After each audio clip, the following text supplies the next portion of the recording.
here we go.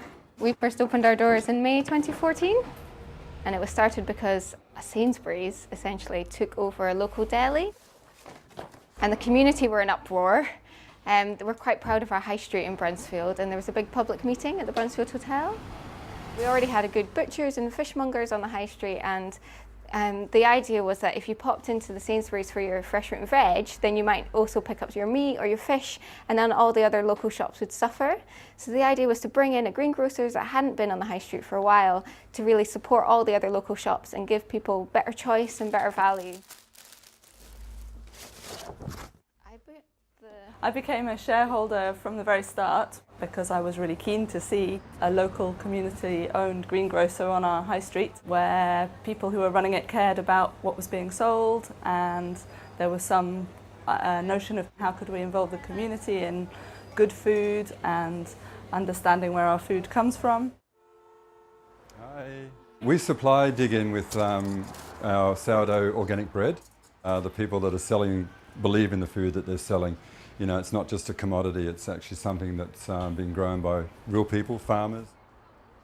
We raised £30,000 through the community share offer, and we have just about 320 members in the community. And from my perspective, that is the soul of this place. Like, we are here to serve the community and the community help run it. I first volunteered for about 1.5 years, and then because someone else left their job, I was asked to step in, and I feel that it's not just a job, it's more. I feel happy to come here every day, and I feel I'm involved in a project that really matters.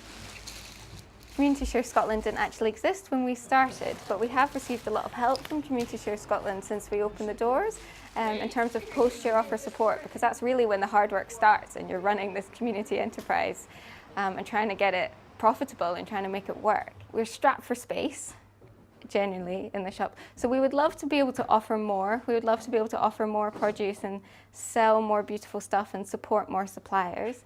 The challenge really is that we, at the end of the day, our investors invested in a small high street shop.